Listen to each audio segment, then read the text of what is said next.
If you're like most investors today, you're probably struggling to find qualified seller leads for your real estate business. In this module, you'll learn a simple step-by-step process to generate a list of off-market seller leads for your business. These steps will work in any market from California to Massachusetts and everywhere in between. The biggest takeaway from this lesson, and really this entire course, is that I would strongly encourage you to build your property acquisition strategy around a particular market, a price point, and a property type, rather than focusing on a specific acquisition source. If what I said doesn't make sense, it will once you go through this lesson that I'm calling the Goldilocks market.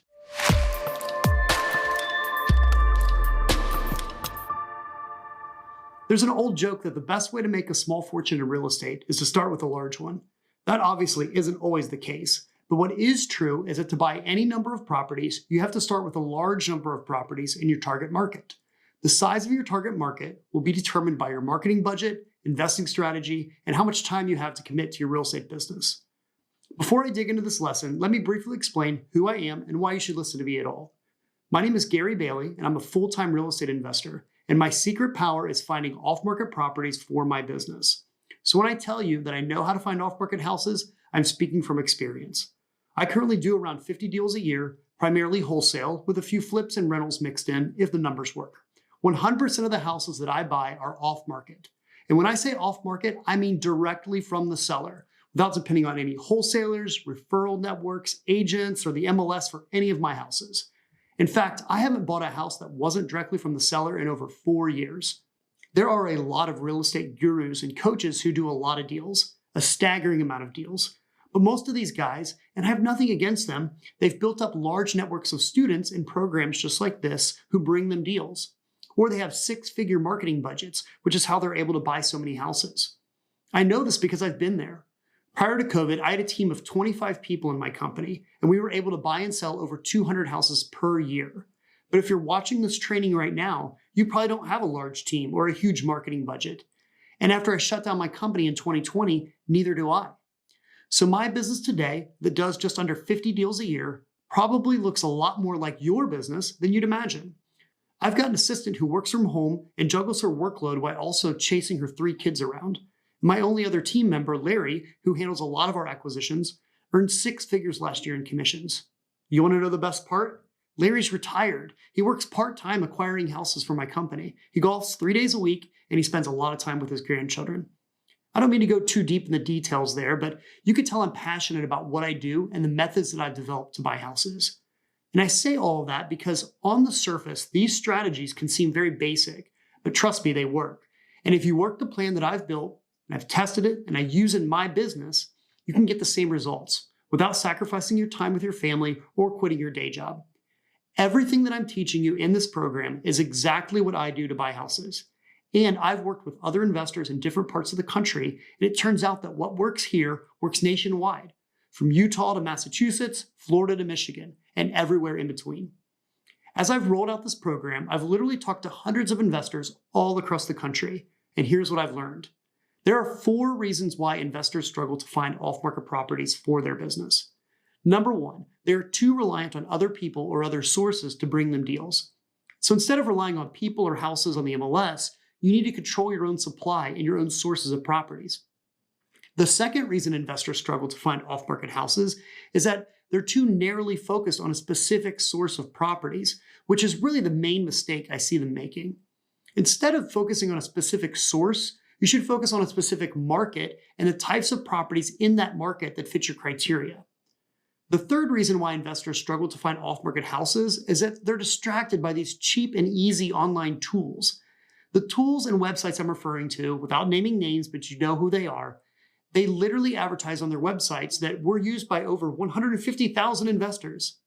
Why would I want to use the same list building software that literally tens of thousands of my competitors are using?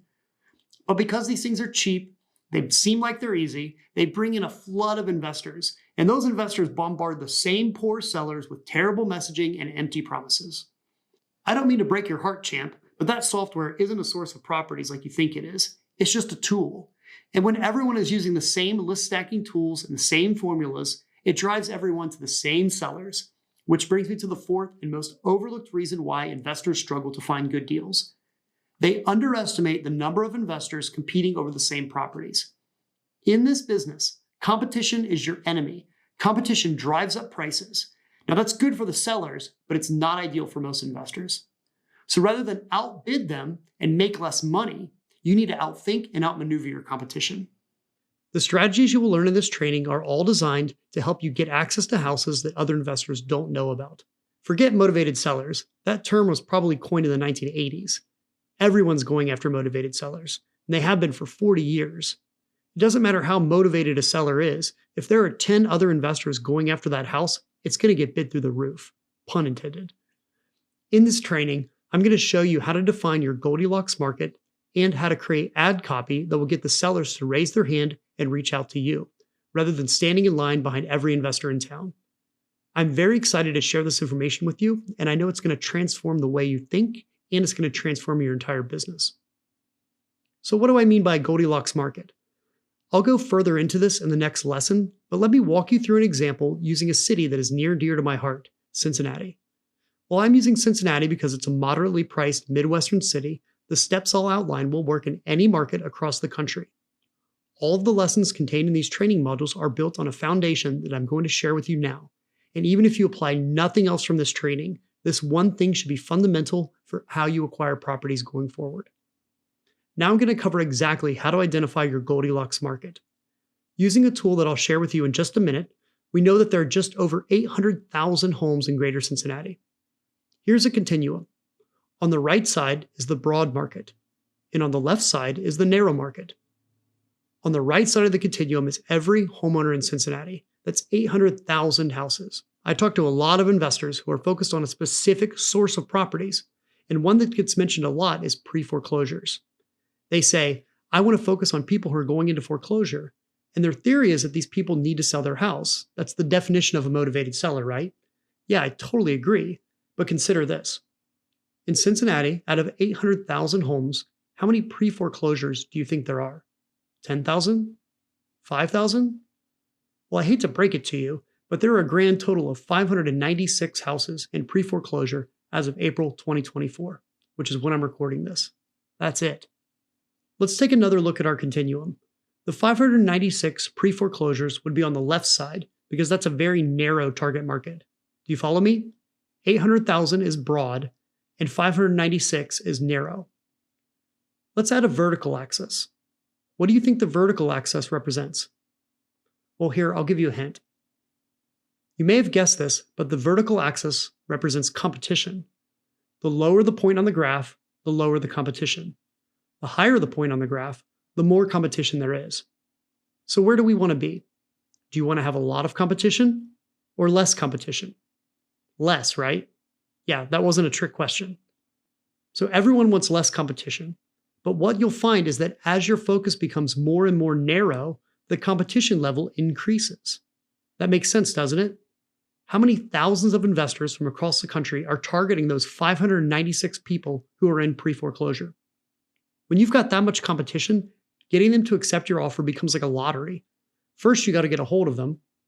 Then once you do, you've got to stand out from the hundreds of other people who are all wanting to offer them some type of assistance. As we've said before, more competition drives up prices. That's why it makes no sense when I hear an investor say, I'm tired of getting in bidding wars for houses on the MLS. I'm going to start working pre-foreclosures. Those people really need to sell their house. I think in their mind, they picture it like this.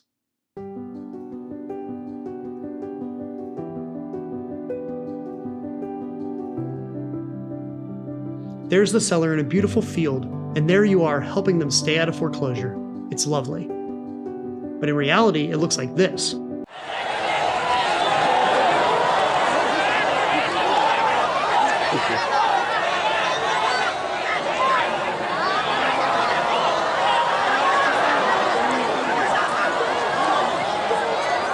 So how do we find a balance between opportunity and competition?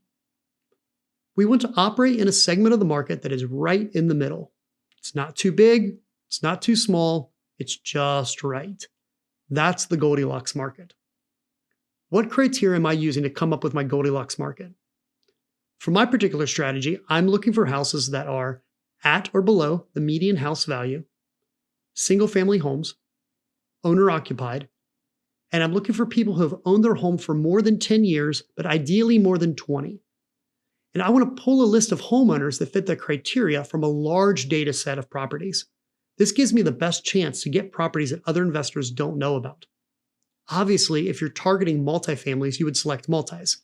But in this case, I'm looking for single-family homes that I can wholesale to my investors, flip myself, or hold as a rental. That's my sweet spot.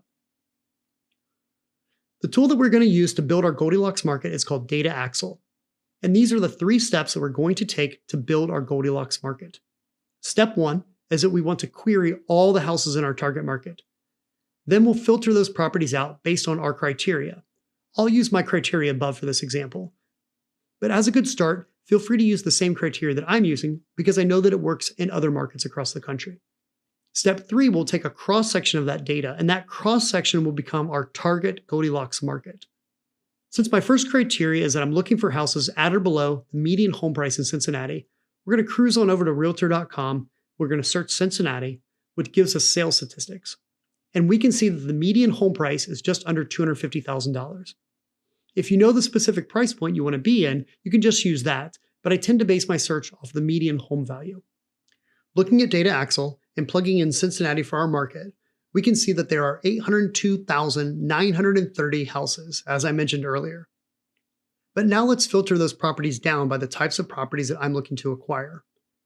First, I'll change the estimated home value to be no more than $200,000. That's the price point that I use. Then I'm going to select homeowners because, again, I'm not going after non-owner occupied properties and so-called tired landlords. Well, why is that? Because there's already a ton of competition for non-owner occupied properties, and I hate competition. Next, we'll select single-family homes, and we want to select owners who have been in their properties for at least 20 years. This means that they've had time to build up plenty of equity. Once we've selected our criteria, we'll hit the Update Count button and see what it gives us. So check that out. There are 98,000 houses that fit my Goldilocks criteria. The next thing you want to do is save your list. I typically give it a meaningful name that includes the date that I created it along with the counties.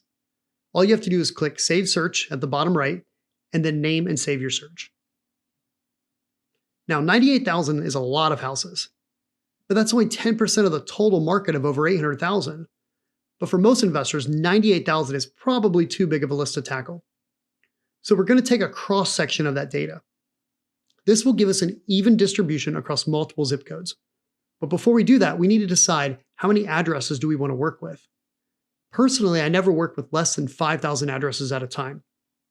And each address costs about 12 cents a piece, so price is something to consider.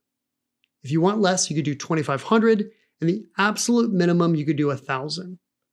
I've tried 1,000-piece campaigns before, and honestly, it's hit or miss. So I don't recommend that few, but if you're going to try to work these yourself because you don't have a huge marketing budget, then 1,000 is the absolute minimum. But with 5,000, I typically find that I get between 2 to 3 houses on average. Again, those are my results. I'm not projecting outcomes or guaranteeing results. In order to get 5,000 leads from the full list of 98,000, we're going to click on the Review Criteria tab. Then we're going to click on that little link that says INF. That will give us a pop-up window where we can type in our desired amount by county and then hit the Update button. Now you can see that it will update the count to include a cross-section of 5,000 leads, which also presents you with the price of $600. The nice thing about this website is that you can do a lot of research to see how many houses fit your criteria, but you only have to pay for the addresses that you download. To buy your list, just click the button and it will take you through the checkout process. Congratulations, you've successfully built your list of properties in your Goldilocks market. Just to recap, the 3 steps to building our Goldilocks market is using Data Axle, put in your target market, which will give you the count of all the properties in your city, the counties, etc. Step 2, you want to filter that full list down based on your criteria. Step 3, you want to take a cross-section of the data. In the next lesson, I'll dive much deeper into identifying your target market, and also I'll take you through a more detailed explanation of how to use Data Axle to get even more granular in your search. We'll also be covering how to enhance your list with more information such as phone numbers, emails, and demographics for your target market.